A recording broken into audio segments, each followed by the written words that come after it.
Introduce myself. My name is Sharmila Radharaj and I'm a councillor in Wandsworth, and I was the youngest deputy mayor and the first deputy mayor in Wandsworth Council, finishing my term in May, and I'm also British Tamils Forum's deputy human rights coordinator. I wanted to say a special thank to Lord John Mann, who's booked this committee room for us, but he's had to rush off to a vote, so whenever you hear a bell, that's all of the Lords and MPs going for a vote, but he'll be back later on to share his remarks with us.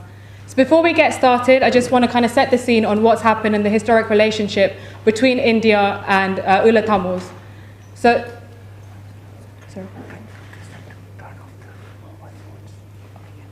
Just a kind request, can we all make sure that our phones are just on silent so there are no disturbances throughout the event? Thank you. So the umbilical relationship between the Tamil people in South India and the northern, east and central provinces of Sri Lanka is a continuing relationship with a brotherly and sisterly relationship that's been existing for many millennia. The Tamil people in Sri Lanka have been traditionally known as Ullah Tamilar for at least 2,000 years, as evidenced in the Sangam era. In the past, advent to the colonial period, Tamil people in South India and the Ullah Tamils had been part of the Chola Empire. And I believe a lot of those memories would have been jogged as the recent blockbuster movie Ponniyin Selvam has been out on our screens. It probably has drawn an interest on between the connection between Ullah Tamils and Tamils from South India. To rapidly achieve human development and to empower its people, the government of India, from the time of independence, has taken pragmatic steps to celebrate the linguistic, ethnic, and religious diversity in its country. And it formed linguistic states with regional autonomy and a union government. This has resulted in a democratic and a parliamentarian and a federal model of governance.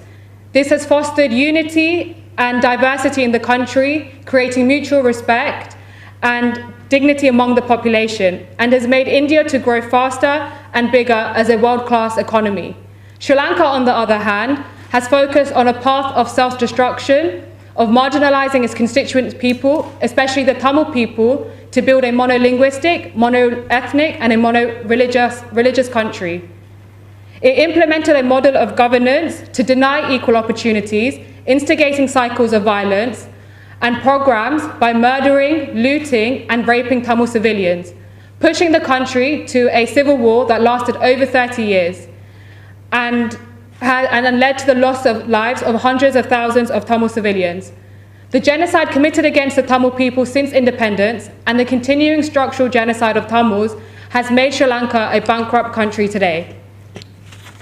After the end of the civil war in 2009, India has greatly assisted the Tamil people by way of reconstruction of war-torn areas in the northern and eastern provinces and Malayalam by building new schools, houses, road and railway networks, a world-class cultural centre and an airport and port. We note with great gratitude that many Indian leaders, including our special guest Thiru Annamalai, have recently visited the northern and eastern provinces and Malayalam and have availed themselves to the prevailing ground situation.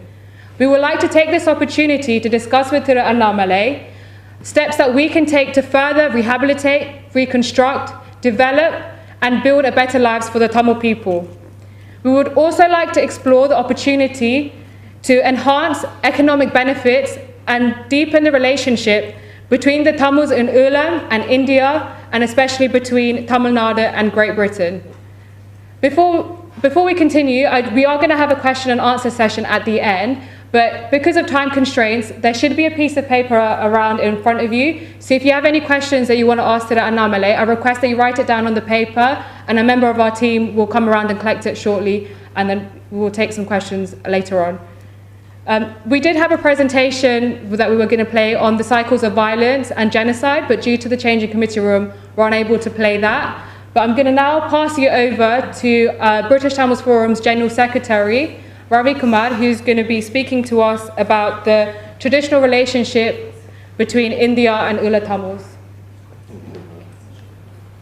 Good afternoon, ladies and gentlemen. Vanakkam Annamalai avargalé. On behalf of the British Tamil Forum and all the Tamil people gathered here, we are delighted to welcome our brother Thiru Annamalai to the British Parliament. Annamalai Avarkal is the president of Tamil Nadu State BJP, the ruling party of India. From our interactions with Annamalai, we have found him to be an energetic leader, a straight shooter, and go-getter, coming from a background of Indian Police Service IPS. We, the Tamil people, also known as Tamilar or Tamils, trace our ancestry to India's southern state of Tamil Nadu, the Union Territory of Puducherry, and to Sri Lanka. Tamils constitute 5.9% of the population of India, concentrated mainly in Tamil Nadu and Puducherry, 14% in Sri Lanka, 7% in Malaysia, and 5% in Singapore. From the Sangam period, the Tamil classical period, which is believed to be around 300 before Christ, the current country to Sri Lanka was known as Ulam, and the people inhabiting that as Ulam Tamil. The Tamils in southern India and Ulam are one and the same people who are brothers and sisters from the same mother, but separated physically by Pok Street and Narrow Sea, and politically by the national borders of India and Sri Lanka. Before colonial periods, for hundreds of years, the Tamils inhabiting both shores of Pok Strait had been one people, mostly living under same kingdoms. The political, economic, cultural, and people-to-people contacts have withstood the test of colonial and subsequent periods. In her introduction, our moderator, Councillor Shamila, has mentioned the contrasting features of the state making of India and Sri Lanka from the time of independence. If only Sri Lanka has followed the example of India in formulating and implementing an equitable model of governance to accommodate all its constituent people, it would not have been a country of bankrupt economy and a well-known human rights offender.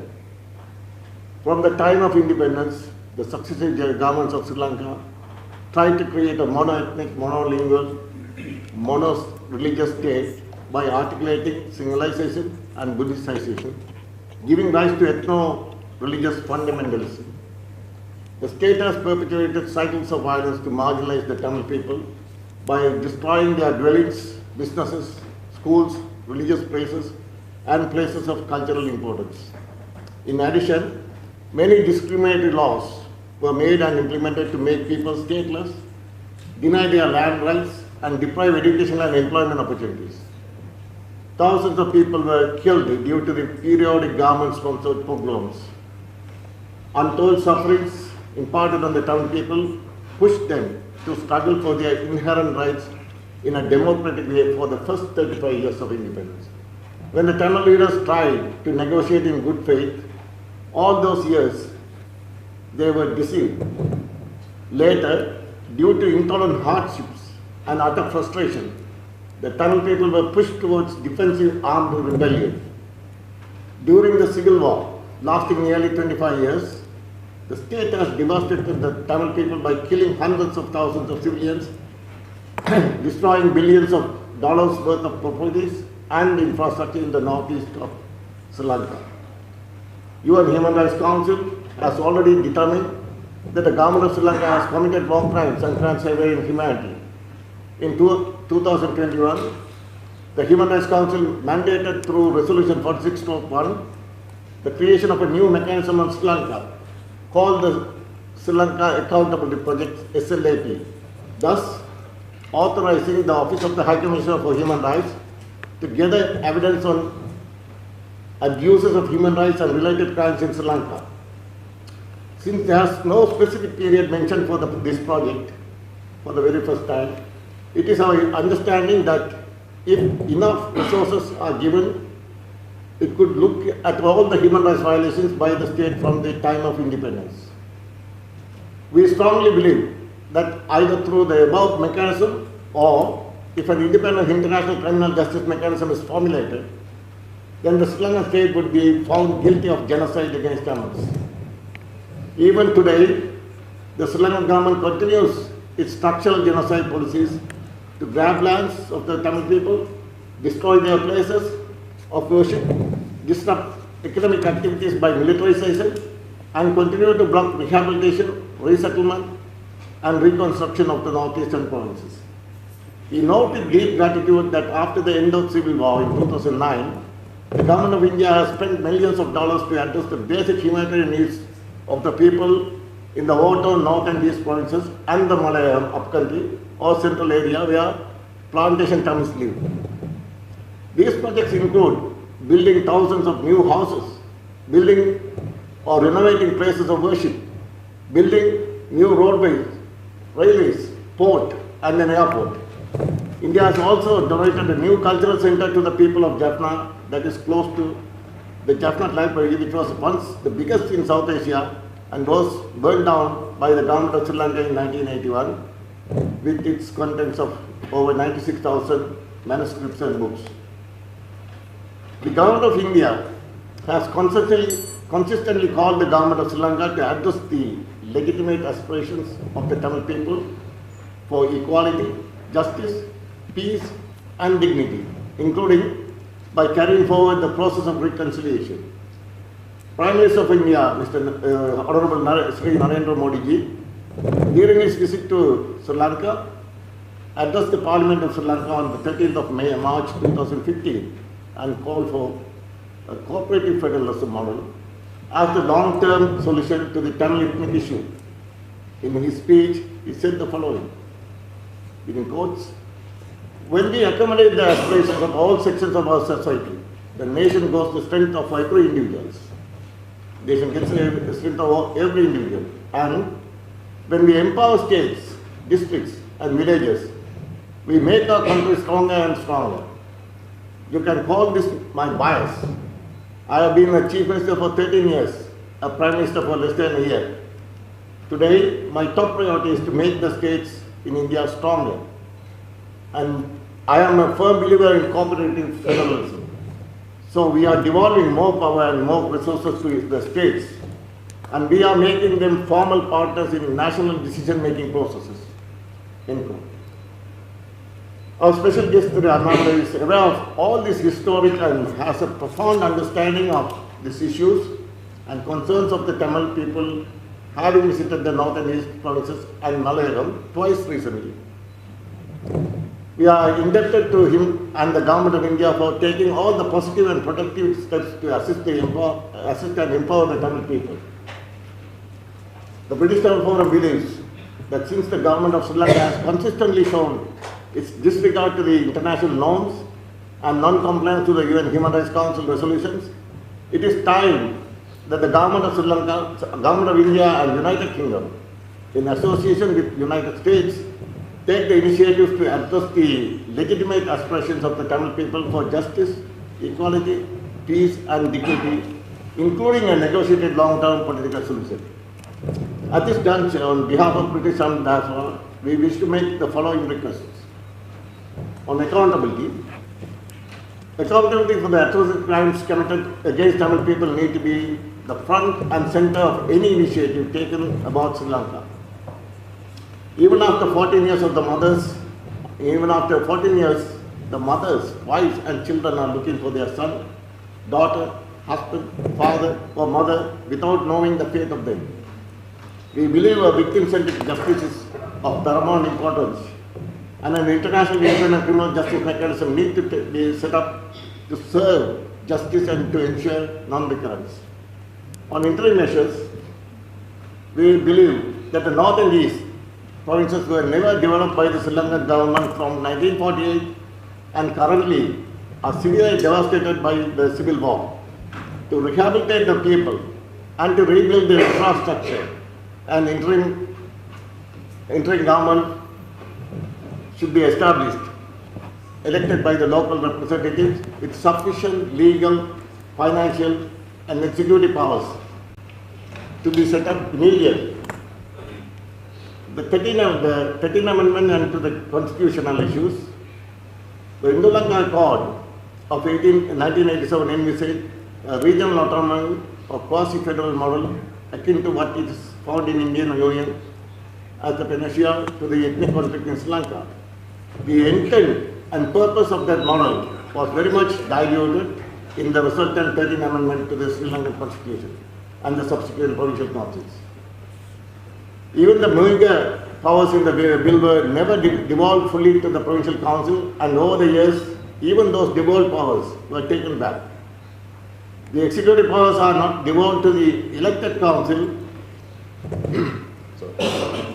but to the governor appointed by the president. There are no financial powers available to the council as well as, and there is no scope to get foreign direct investment. As the model will not be fit for purpose in the current era, this needs to be modified in a systematic manner. As requested by all the elected representatives belonging to the Tamil national parties in the northeast of Sri Lanka, a long-term political solution based on the federal principles need to be formulated and implemented within a specified time frame under the arbitration of the governments of India, United Kingdom, and the United States. Economic integration of Tamil Nadu, Tamils in the northeast, and Malayalam need to happen at an accelerated pace. The current connectivity projects need to be enhanced by developing Jaffna Airport as a true international airport, especially by connecting to air services from Middle East, Far East, and European destinations. Also, priority needs to be given in developing ferry services between Chennai, Karaikal, and Kangasapuri. A land bridge needs to be developed between Telangana and Thanuskodi, linking both Sri Lanka and India. As conclusion, we want to reiterate that by recalling the historic address that His Excellency the Prime Minister Narendra Modi made in 2015 in the Parliament of Sri Lanka, that the island would need a cooperative federalism system, and look forward to receiving India's enduring support to establish a permanent political solution for the Tamil people in the island to live with dignity and peace and prosperity with the right to self-determination. Thank you very much.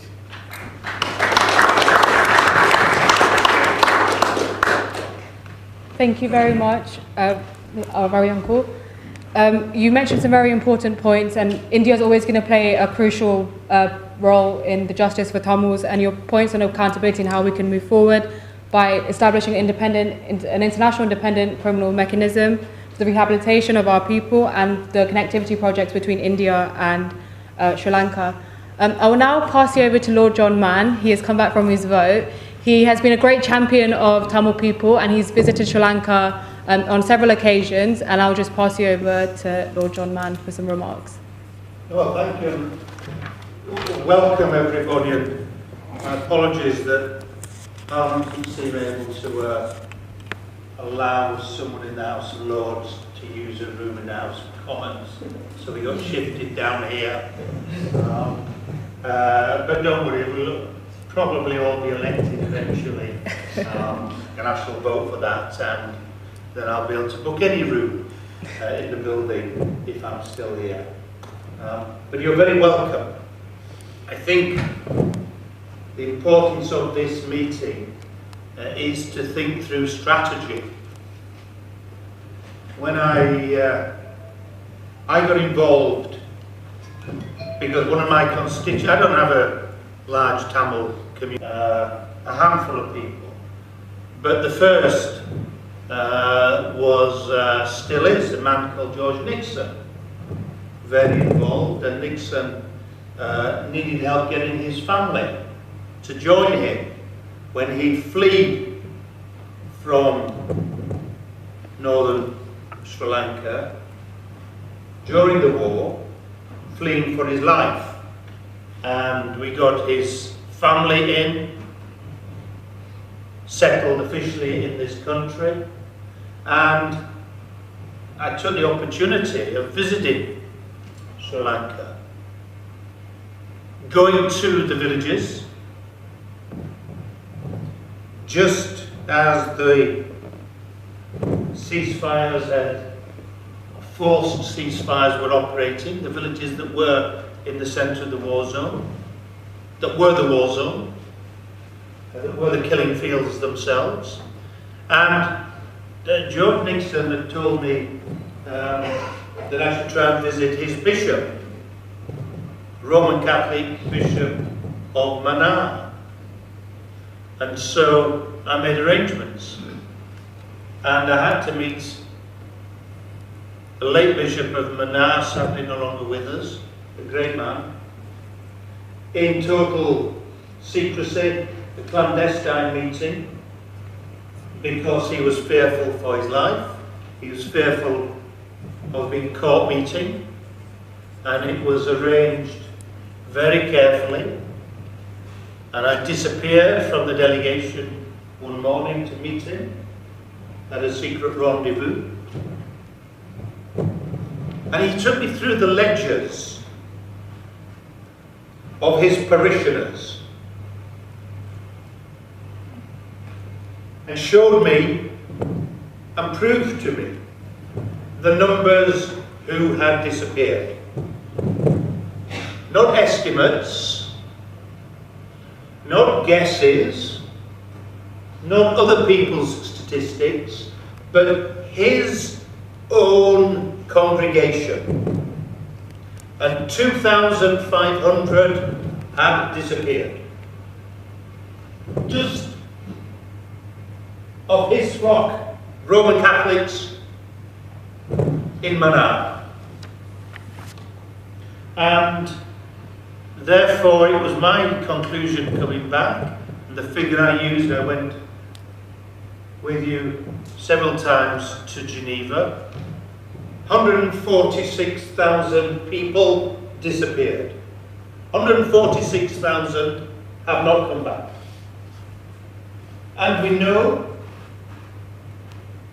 that that is nearly 146,000 who will never come back.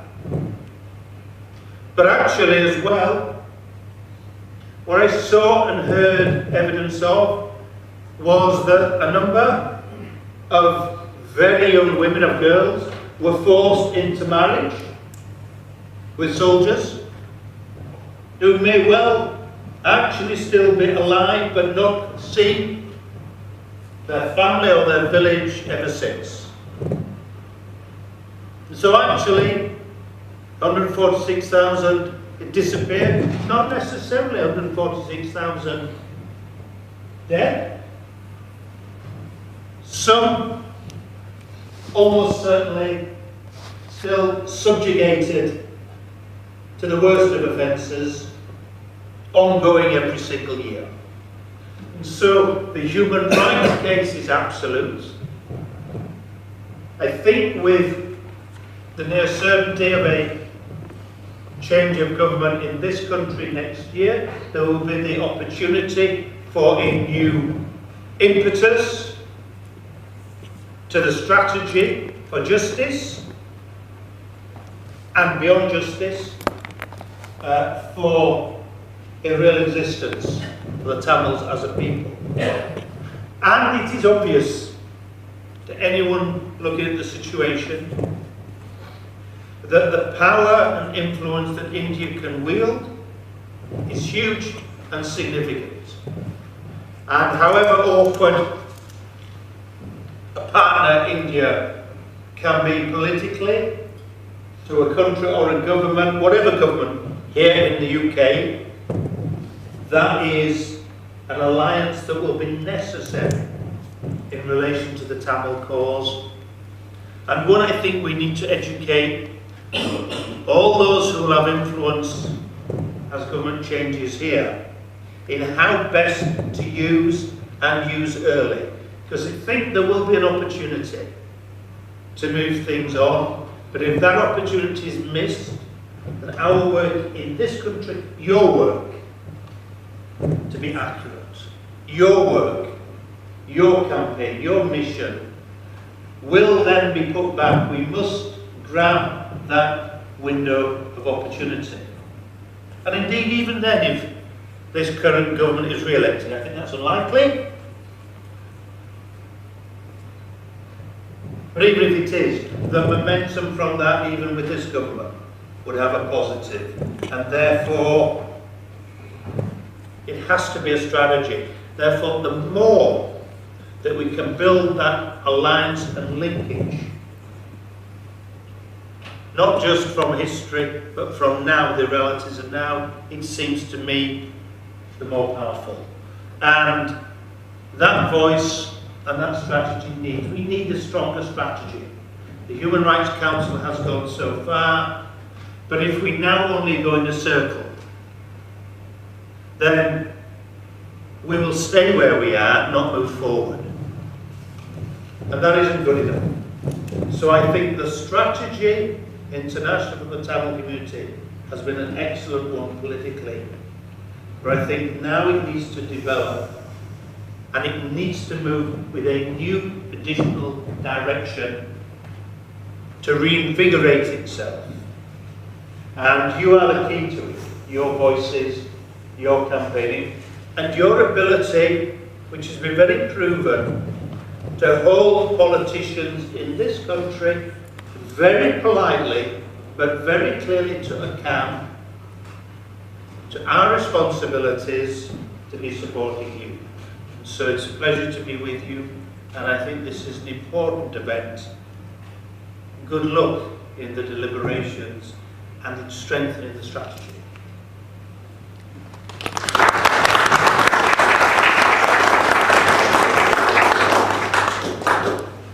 Thank you very much, Lord John Mann, and for sharing your experiences with Sri Lanka. And I think it's very important what you said about developing a new strategy moving forward. We've had this government in power for 13 years, and I think regardless of what party you are, the genocide of Tamils and the issue that's going on in Sri Lanka should be non-partisan. It should be something that everyone can get involved in, because we should all believe in human rights and to get the justice for Tamils. I would like to next welcome the Right Honourable Mr. John McDonnell. He's the Member of Parliament for Hayes and Harlington. He has served his constituents since 1997, and he was the Shadow Chancellor from 2015 to 2022. He is also the Vice Chair of the All-Party Parliamentary Group for Tamils, and he is a great vocal supporter of the Tamil people, and we would invite him to speak for a few minutes, if that's possible, please. Thank you. First of all, apologies, I have to leave straight away. No worries. Some difficulty finding you because of the shifted rooms, which I now understand happened. Straightforwardly from me, and I just repeat the conversation we've had more recently. We've almost, exactly as John has said, there'll be a general election within the next, realistically, 15 months or so, most probably October of next year. So we've got to use this period again to make this a general election issue. In the way in the past, before every general election, the Tamil community has been incredibly effective in terms of lobbying MPs and parliamentary candidates to secure commitments from them. And I don't think we should underestimate the scale of the political influence that the Tamil community can exert across the country, but in certain key constituencies as well.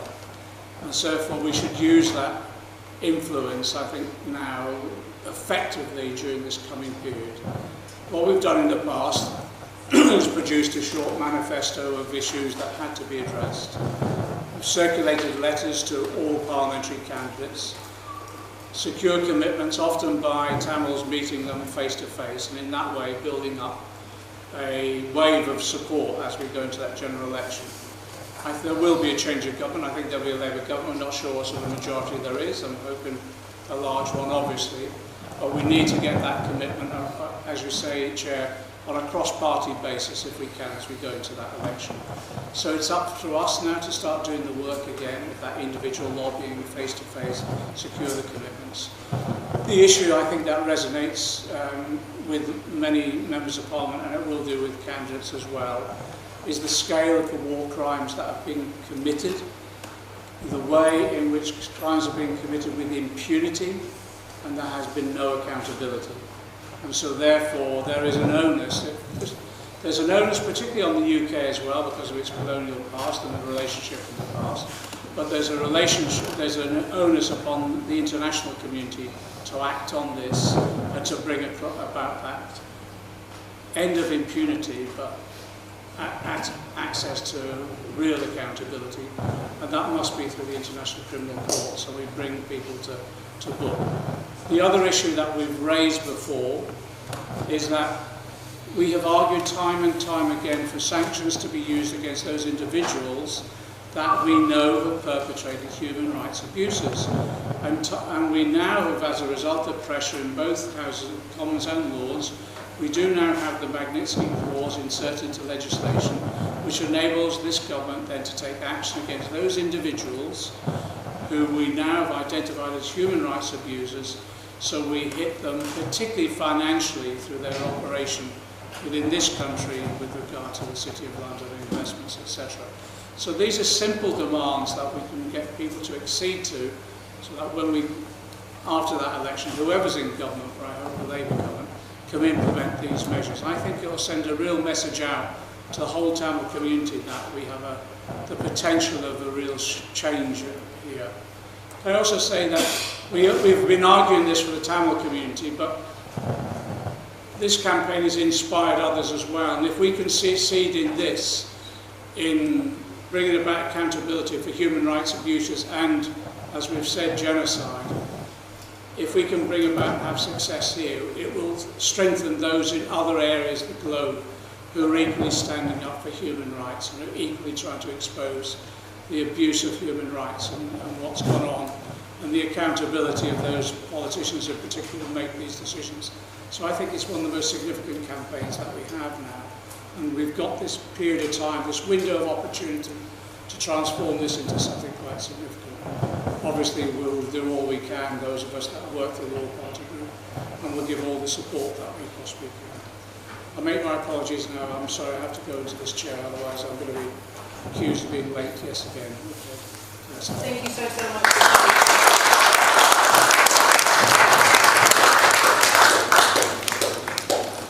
John, just to kind of pick up on what you said about sanctions, I think it's absolutely appalling that this government's been in power for 13 years, and as the leader of the Human Rights Council on Sri Lanka, no sanctions have been applied on any perpetrators, but the United States and Canada have sanctioned perpetrators who were identified in the UN OISL report.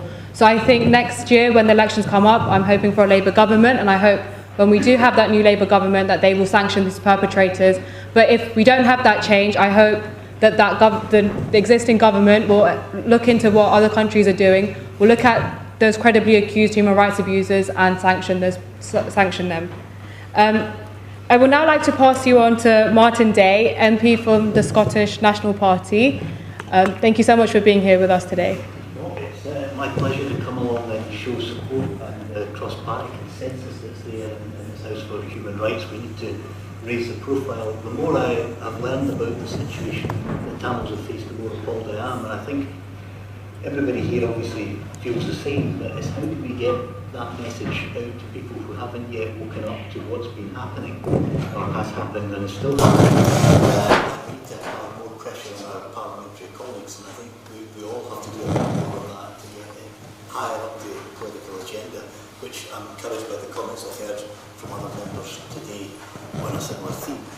So I'm here to show my support. Anything I can do to help, be assured that I will do so, and we just need to keep the pressure on and see a result. But the human rights atrocities are appalling, and we've got to raise public awareness as well as political awareness to bring the political pressure. Thank you so much, Martin. Thank you.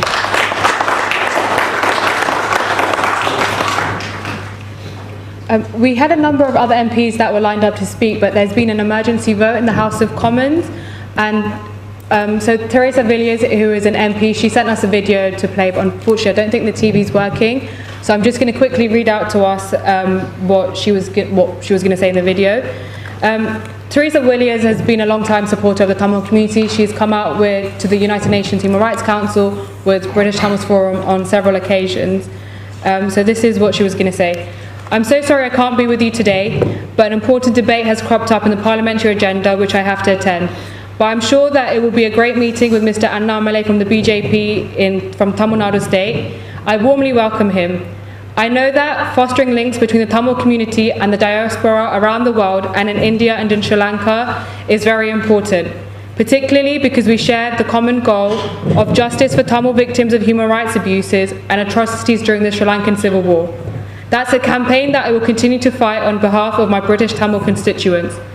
I wish you well with this event, and I'm sure Lord John Mann will be a very able host. So thank you to Teresa Villiers for passing on those videos, and her apologies for not being here. I will now pass you on to our special guest that I'm sure that we're all here to listen to Thiru Annamalai Avargal. He's the president of the Tamil Nadu state of BJP, the current ruling party in India.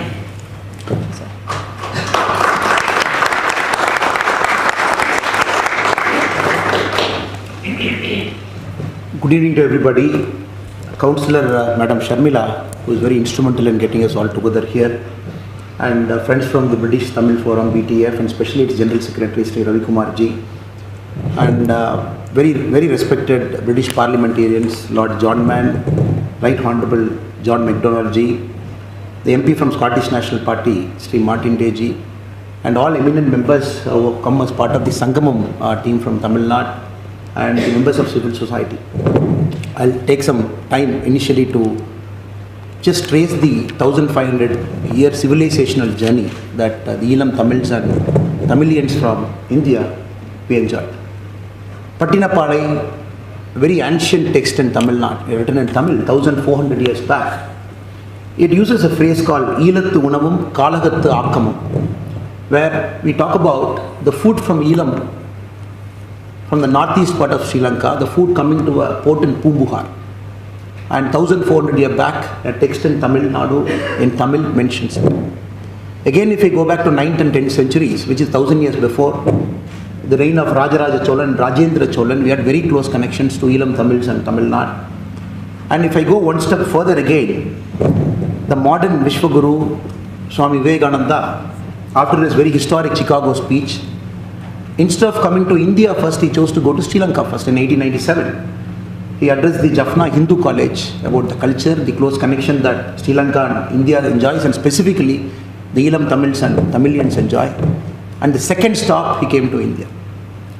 Then, what happened very unfortunately post 1947 is a very unfortunate thing. This issue is not a one-year issue or not a decade-old issue. It's almost a 85-year-old issue. When Sri Lanka got independence, we all know the Tamils of Sri Lanka, the north and eastern part of Sri Lanka, they had a very disproportionate number in civil service, in judiciary, in business. Only because it was a very fair competition, the Tamil Elam friends and brothers, they enjoyed a very disproportionate presence, only because of a merit-based competition. 1948, the new country of Sri Lanka brought an amendment to the Citizenship Act, thereby rendering millions of Tamils overnight stateless and homeless. That issue took about almost 2 decades in the Sastri time through the Sastri Pact to get solved. And right now as we speak, there are millions of our friends Sri Lankan Tamils settled in parts of Tamil Nadu, Kerala, Karnataka because of the Sastri Pact when India agreed to take the stateless Tamils back to our country. Then if we go one step further, after the Civil War, specifically the 1987, the Indo-Sri Lankan occurred, for which India is supposed to be a guarantor of its implementation in full letter and spirit, and thereby agreeing to whatever our Prime Minister in 2017 spoke to Sri Lankan. They combined both the houses. Then if you go one step further, 2009 was a very terrible year for everybody. As a politician in Tamil Nadu, I keep blaming the then central government in 2009 for failing to do its duty, for failing to be the country which could have stopped its war, prevented killing of millions of people, which India failed to do in 2009. Post 2014, when our Prime Minister Sri Narendra Modi ji started coming in, that is the time we are seeing a very new hope, which is a continuity of this thousands of year-old civilizational continuity we have. Our Prime Minister Narendra Modi ji was the first Indian politician to use the word called civilizational twins. He said India and Sri Lanka are sisters from the same mother. And it is not a question of a big brother and a small country next to each other. This is not a question of India trying its strategy over Sri Lanka to win over the hearts. Our Prime Minister was the first politician in India to use the word called civilizational twins, whereby we have a historic duty to solve the issues in Sri Lanka, to play an active role to make sure, especially the Tamils in the northeastern part, they go back to how they were 100 years before. If I can trace back the last 9 years of what India was able to do inside Sri Lanka, and millions of rupees of money poured into Sri Lanka, just to make sure the northeastern part of Sri Lanka gets stabilized. As we speak now, 51,000 houses built by the Indian government in the northeast and in the central province of Sri Lanka, so that people have a house to live. And more importantly, post that, India, just now we have opened the cultural center in Jaffna at a cost of 120 crore Indian rupee, and which the Prime Minister believes the rich culture of Jaffna should get preserved through that center, whereby even 1000 years from now, the richness of Jaffna should go to the next generation also. The rail link from Colombo to Jaffna, again India got in. And Prime Minister firmly believes to solve the problem in Sri Lanka, the people-to-people contact needs to be strengthened. After 1987, the Accord, and before that, after the unfortunate cyclone that we got, whereby the railroad got washed away, almost 25 years there was very little human people-to-people interaction between Tamil Nadu and the northeastern part of Sri Lanka. Anybody has to go to Sri Lanka, you have to go to Colombo, then travel about 6-7 hours to go to northeast, which is very culturally connected to you. In the last 3-4 years, India has made very major strides there. The Jaffna Palali airport got built with a soft loan given by India. The flights were operating. During the COVID time, the flights got stopped. Again, India put pressure, the flights got restarted again now. And India is very clear, the port facility of Kanakeshandurai, especially the northern part of Sri Lanka, has to improve again, so that we operate passenger ships between Karaikal, Chennai and Ramanathapuram to Pambat. So these are all areas that Prime Minister is focusing, where people-to-people contact between India and Sri Lanka gets established, not through Colombo, but directly to the northeastern part of Sri Lanka. As we speak now, the Kanakeshandurai port thing is almost through. On any point of time, we expect the first passenger ship to sail from Karaikal to Kanakeshandurai, which sir was mentioning that he made it as an agenda point.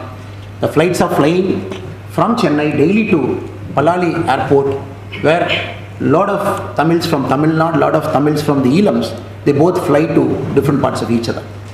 And more than that, in the Sri Lanka debt trap crisis that happened in the last 1.5 years, very, very unfortunate. India fulfilled its duty, civilizational duty, by supporting Sri Lanka with about $3.8 billion of soft loans, 40,000 metric ton of diesel and petrol, sending vegetables, critical supplies of medicine, where India literally stabilized Sri Lanka from collapsing. So this is the historic arc I wanted to trace. I had the huge privilege of stepping into the very sacred land, the Elam land in the northeastern part of Sri Lanka. I met to come across a culture that is so vibrant, that is brilliant, that is so rooted. I met to come across a culture like how Tamil Elams are. We all believe in this age and time, if we are not solving this problem now, we are not going to solve this problem anytime more in the future.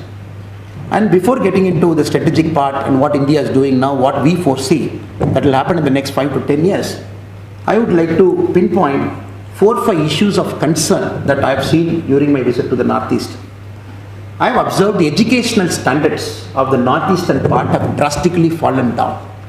The same area 10-15 years before, the students, the Tamil Elam students from the northeastern part, who are able to top most of the Sri Lankan examinations, the last 3-4 years of central examinations, they seem to fare very poorly and they are in the bottom percentile. This, I believe, is very, very dangerous. And any political solution, when we do it now or in the future, it has to have a very able workforce. It has to have very educationally sound people. This, I believe, is a very critical area of concern. The second area of concern I see in the north and the east, the alarming rate of fall in the Hindu population. The Hindu population is falling down drastically. In fact, I use the word called alarmingly in the northern and eastern part of Sri Lanka, which I believe is a severe case of concern, because this demographic change is going to adversely affect the culture of that area in decades to come. The third issue, I believe, is the issue of archaeological sites. The Northeast continues to enjoy 1,000 plus years of its own unique culture and distinct identity. Of late, we see the Buddhist archaeological sites cropping in, whereby there is a cause of tension between the Elam Tamils and the Buddhists there because of the archaeological issues that I believe needs to be sorted out for any lasting peace to come there and solution to be permanent in the coming decade or so. Fourth one, I would have seen the Sri Lankan army occupying agricultural lands in the northeastern part of Sri Lanka, and which are very fertile lands, and a lot of army camps and everything being established there. And the fifth issue, I have seen the lack of unity among the Tamil political parties in both in the northern and the eastern part, where you individually interact with the Tamil political leaders. Everybody seems to have their own solution, but they don't seem to have a combined solution where they can sit at the table. We can talk everywhere across the country, across the world, but to have a lasting solution, it is very important the Tamil parties of the Northeast, they come to a common platform.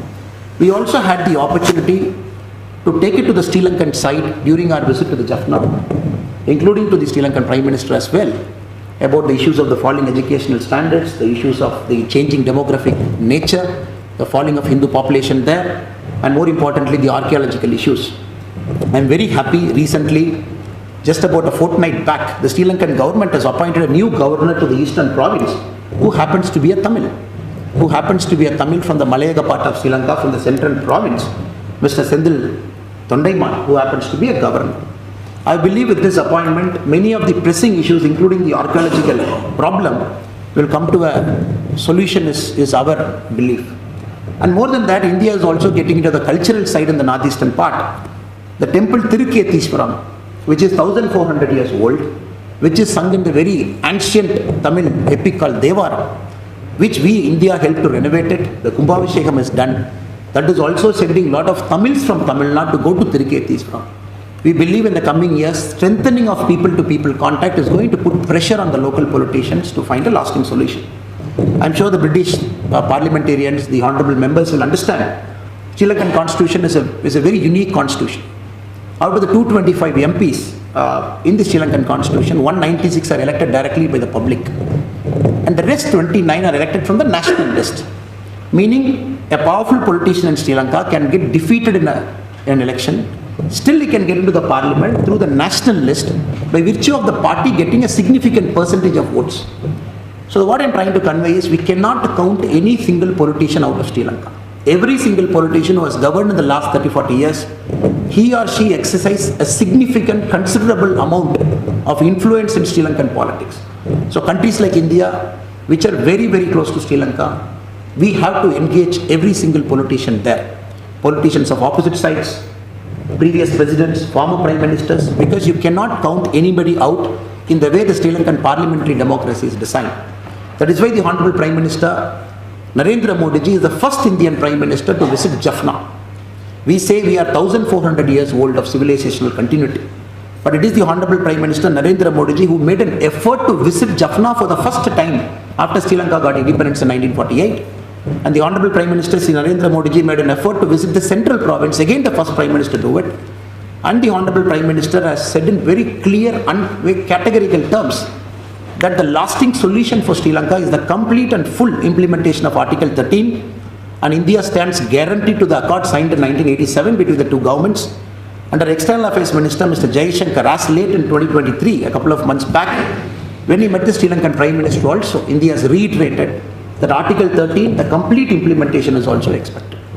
But we all know in the era of power politics, the China model of debt trap, the string of pearls theory, the China's heavy investment inside Sri Lanka, right from Hambantota to Colombo to the northeastern part, right up to creating of new ports there.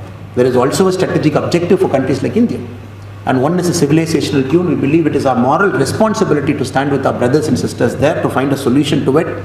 At the same time, we are also very careful. Sri Lanka should not get into the global high power politics, whereby it behaves like a pawn in a chessboard, where the people will ultimately suffer. With this, I really thank the British Tamil Forum. And one thing I can assure on behalf of our party, and we have been very vociferous over the last 2 years, and we have been putting pressure on our own government, including a delegation from our party in Tamil Nadu, where we happens to be the ruling party in India. We have given a delegation on behalf of Tamil Nadu BJP. We have given a representation to our External Affairs Minister that Article 13 has to be implemented in a speedy fashion. No more delay is unacceptable to the people of Tamil Nadu, because we believe after what happened in 2009, where India also played a direct part, where India would have easily stopped it, it is important that India solves it now. So we completely agree with many of the things that you have said. At the same time, coming from India, we are also very careful, because we have to work across the political parties. We have to develop a degree of trust, because the borders between both the countries is just 25 kilometers away. And every day the fishermen from Tamil Nadu get arrested in the northeastern part of Sri Lanka. As we speak now, 22 of our fishermen from Tamil Nadu are in Sri Lankan jails, arrested 2 days back for getting into Sri Lankan waters. So we are also very careful, very cognizant of it. And we also believe forums like British Tamil Forum, with the support of the honourable members of parliament here, with the support of the global civil society, you are exerting the pressure that is supposed to be exerted. But we are very confident we stand with you. We also need a solution. We want them to live in peace. We don't want this great culture to get disintegrated. With the falling levels of educational standard is an alarming cause. When you find the solution 5 years from now, we should have people there. We should have quality of people there. We should have good quality of educated people there to build back the economy, which we believe right now is not happening. That is why parallelly also the Indian ambassador, Mr. Gopal Bagle, and all our leaders there present in the Indian embassy, we are urging the Indian corporates to go and set shops in the northeastern part of Sri Lanka, create employment, bring a degree of stabilization there. With this, I end my speech. I thank the opportunity given by BTF to come here to the seat of, I think this place ruled 3/4 of the world just about 100 years back. So it's a privilege coming here and addressing the crowd and especially talking to our British parliamentarians. We'll be very happy to take any of your questions and clarify. Thank you so much.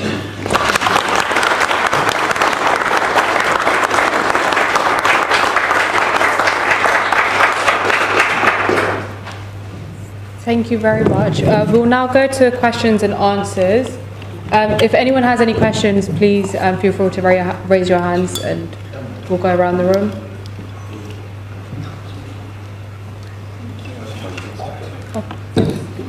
Some elaborate on the Article 13. What it is? What exactly it is? You want to say, sir, or you want me to answer? Article 13 that your number is mentioned. What exactly is it? I just wanted to... The Article 13, the original constitution of Sri Lanka, which came into force after it got independence in 1948. It was there for a long time. The constitution of Sri Lanka was also governing the methodology of citizenship, which was amended in 1948, whereby millions of Tamils, they were made stateless and homeless. So 1987, at the peak of civil war that was happening, where a lot of people are getting killed, from the Indian side, our Prime Minister Rajiv Gandhi ji, and from the Sri Lankan side, the Sri Lankan President, they signed the Indo-Sri Lankan Accord in the year 1987, whereby a very crucial amendment called Article 13 amendment came into the original Sri Lankan Constitution. So what does it say? It talks about very specifically the northern and the eastern parts. It talks about a federal democratic government. It talks about the powers being distributed at the federal levels, including police, including revenue, including powers of land.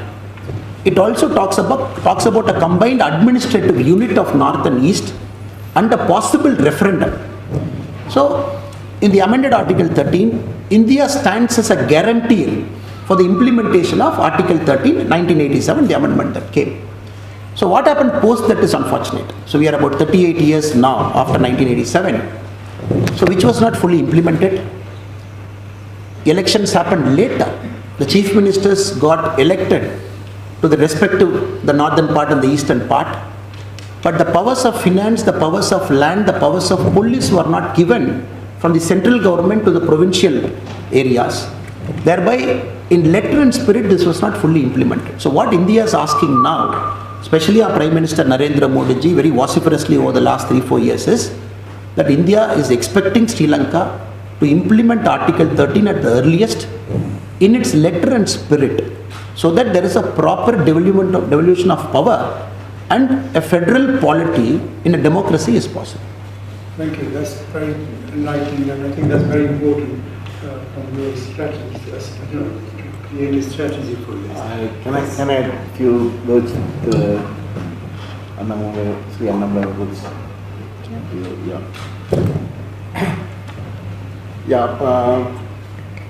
As you said, in 1987 there was an accord, bilateral accord. That is the only accord, international accord that proposed some kind of solution for the ethnic conflict. Actually, the original Indo-Lanka Accord have certain points that articulates well about the habitation of the Northeast, traditional homeland of Tamils. Then again, it gives importance of the need for the resettlement of Tamils who fled from the region. And some of the issues which are pertinent to the Tamil victims in the traditional government. That was the bilateral agreement between two countries. Soon after that, based on the Indo-Lanka Accord, J.R. Jayawardena, the then president of Sri Lanka, created 13th Amendment as a solution to the conflict. In our view, we think the letter and spirit enshrined in the Indo-Lanka Accord is not fully complied in the 13th Amendment. That is one. Two,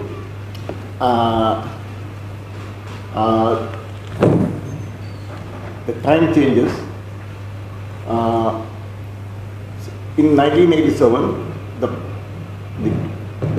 influence of globalization is very less. We are now, after 35 years, all the global communities, all the villages are connected together, and they somehow trade, somehow produce, manufacture, export and import. So that requires powers for the local bodies, such as the northern, eastern provinces, to develop their region by directly connecting to institutions controlling this financial and other matters. So, because of the time, 35 years of time variation, we are in a different world. So, as a starting point, as Sri Annamalai told, India is trying to get the full implementation of 13th Amendment. India wants to see some progress in the northern eastern provinces. What we propose India and the UK. Even we just about an hour ago we finished a meeting, with very constructive meeting with the Foreign and Commonwealth Development Office, where we proposed the interim administration for the northern east. Only the northern province and eastern provinces were completely damaged by the war. And ever since the end of the post-war period, there's no comprehensive needs assessment were taken. Sri Lanka is actually blocking such project, so that the next step will be to plan and execute a proper rehabilitation, reconstruction, resettlement program. So what the Tamils are enduring now is a post-war trauma. Besides the militarization and other human rights violations, the interim administration with adequate powers as a temporary measure before arriving a political solution. An interim administration is what we are looking for. We think the government of India, the UK, the USA can work together to bring the people who fled from the region, fled to India, fled to the south of Sri Lanka, to be resettled, and the work, a speedy action to be taken for the resettlement of the northern east. Thank you.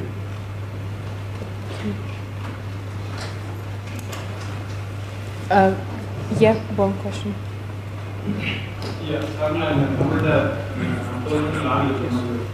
Okay, Prajnala.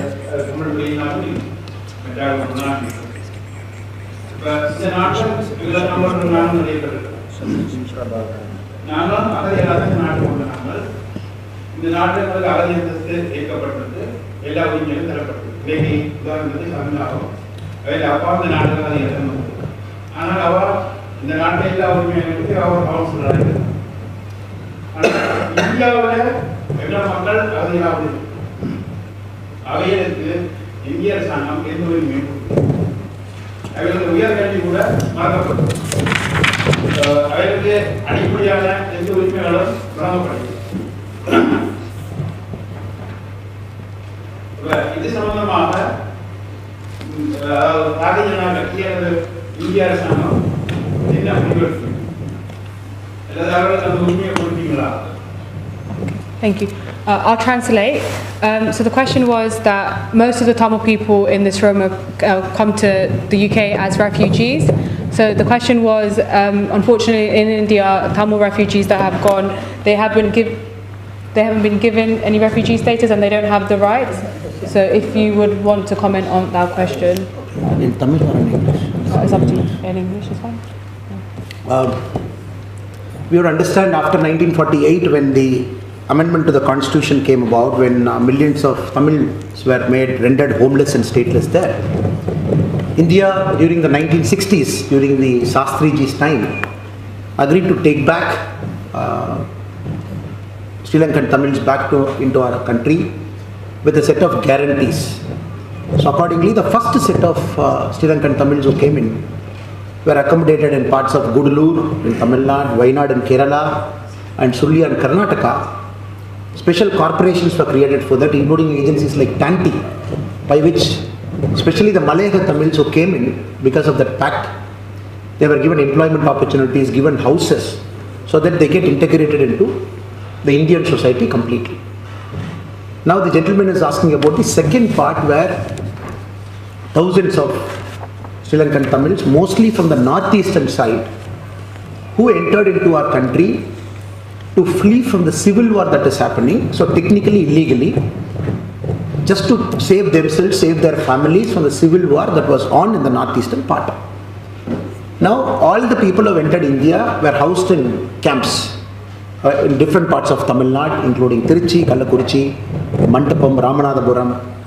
So as we speak now, there are thousands of people who are in camps. But to explain it to my friends from Britain and especially to our honorable parliamentarians here, these camps are not technically camps.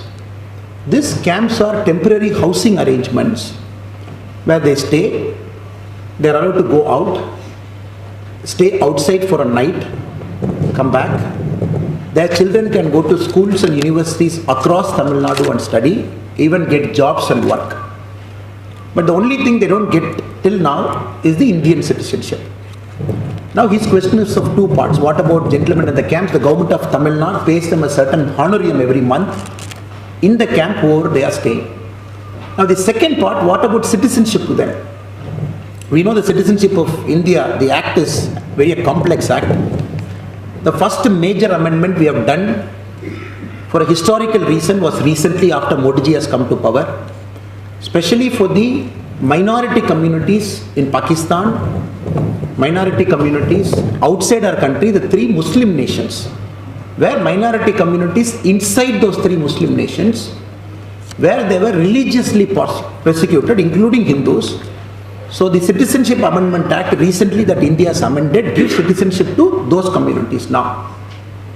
On record, the BJP Tamil Nadu, we are requesting the Indian government that our Tamil brothers and sisters who are housed in the camps also should be considered for citizenship. On record, BJP Tamil Nadu's demand and the Tamil society's demand and the Tamil political party's demand.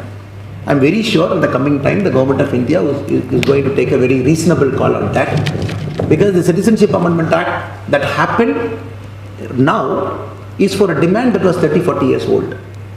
Now the second Amendment Act that has to happen has to incorporate the Sri Lankan Tamils who are already into Tamil Nadu. Here we have to be extremely considerate for the children who are born in the camps. Thousands of children were born in the camps. They were not born on Sri Lankan soil. After their father and mother had fled the civil strife there, after entering and settling into Tamil Nadu, they were born here. They are big adults now, individuals now. So that is one category. The other category came in technically illegally, that is the other category. So each needs to be handled very differently, but overall, our position as Tamil citizens, Tamil civil society members, that our country has to take this into account in a very humane manner and give citizenship to the brothers and sisters who are also in the camps. So they are taken care well, educational standards is very good, they go out of camps, any small concerns, whatever they have brought it to our attention, including a driving license issue they were not able to get, which we solved it now. The only last remaining problem is the citizenship status, which I believe will also get solved in the future. Can you translate that? Thank you very much. Unfortunately, we've got a time constraint because we have to kind of conclude. I'm happy to speak to you after and translate, Uncle, if that's possible. Just because of time, we're going to have to move on. We have one last speaker with us. It's Satish Prabhakaran from Sangam. So I would now like to welcome you to speak. Thank you. Thank you. Hello everyone. Vanakkam. I'm Satish Prabhakaran from Sangamam UK. Just out of context from this topic, we just wanted to introduce Sangamam UK as well as an organization who are working with the Tamils here, and probably will in future work with everyone here, all the Tamil community together. So with that vision in mind, I'll briefly take just a couple of minutes to explain about what Sangamam UK is about. Sangamam UK was founded with like-minded individuals as a part of HSS UK. This is with a mind of a platform for Tamil community who originated from different countries, predominantly from India, Sri Lanka, Malaysia, Singapore, those areas across the nation, to learn, preserve, follow our rich traditional Tamil culture and values. What we do, our ethos and values are of 3 pillars: to promote, preserve and inculcate our culture, rich traditional Tamil culture with us as well as to our next generation. And the next one is Seva, which is like service. I'll touch upon how we do it, and then our Dharma. We've been, from the time we founded, we've been doing various activities. I'll just briefly touch upon a few, just to give a glimpse, and then probably we'll do furthermore as a bigger community together. We have been regularly doing something called Akhanda Tamil Ulagam, which is like Global Tamil Conference.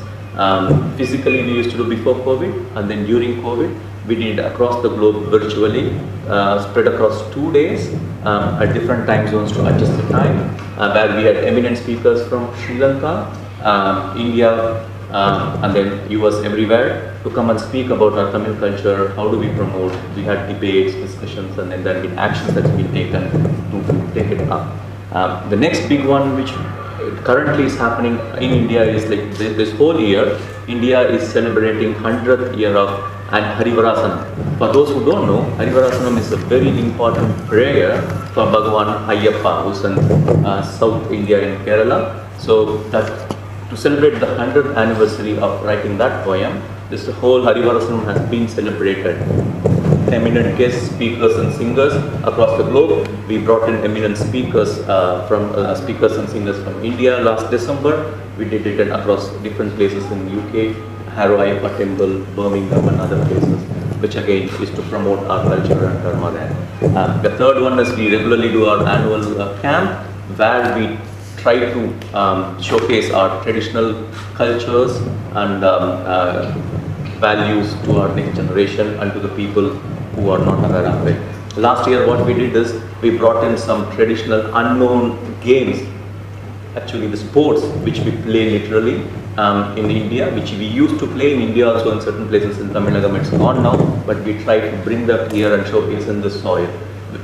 Many of us have, many of the comments we have received is, oh, this is very good, we have seen it for the first time, including the Tamil people. So that's something we do. Other small things which we do regularly is to inculcate the Tamil learning attitude with our kids, like Tiruthural reciting and Bechpoti. We also do International Women's Day regularly, again bringing in eminent speakers from India.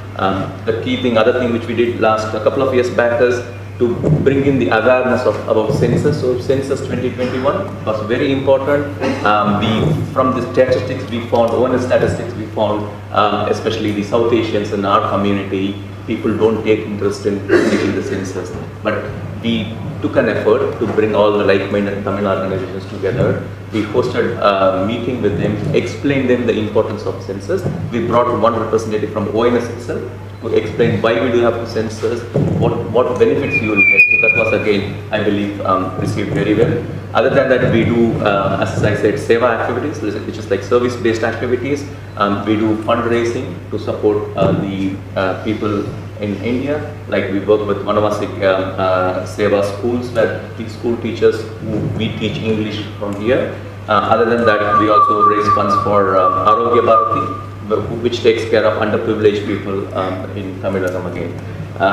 Last, again, as I said, we have more activities to do with a bigger roadmap. We would like to work together with all the Tamil communities together. Just using this opportunity to thank everyone and then join us. Together we can achieve more. Thank you. Thank you very much.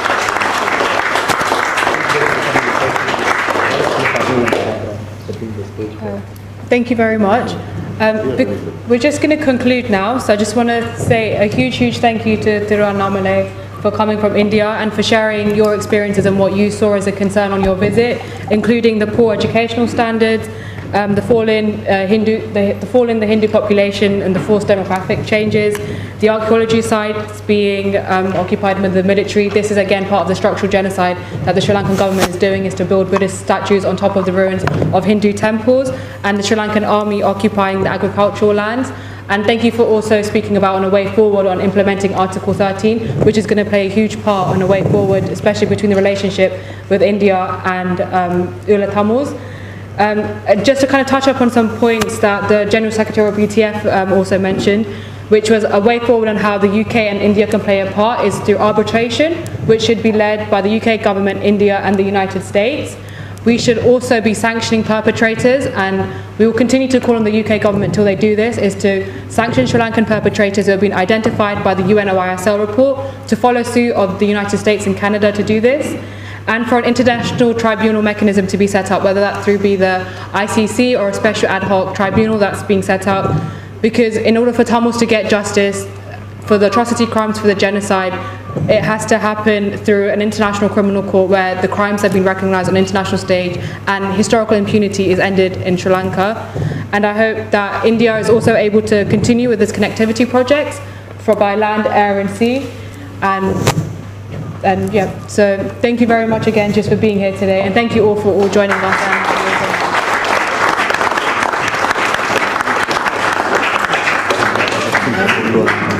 Yes. Okay. I'm just going to. Lord John Mann is also going to say some closing remarks, I believe. No, just. If I may say, the better organised you are, the more powerful you will be. Thank you. You have a message of both solidarity and friendship and vision coming from India, and this should be grasped and developed into a strategy both in this country and beyond, because the time for developing that strategy is absolutely now, and the opportunities are always there. Are we there to win victory, or are we there only to look backwards? We should have both. And therefore, I welcome British Tamil Forum organising this event tonight, and all of you for so generously giving of your time. So let us get better organised, and then we'll be more powerful. Thank you for coming here. Thank you. On behalf of British Tamil Forum, thank you very much for all of you coming in, and a great big thank you to Lord Mann for organising it. And Sri Annamalai, you are in the mother of all parliaments. Not only that, you're actually at the upper house, the House of Lords itself. So, thank you very much. Thank you all for coming. We run out of time, so the thank you, everything is.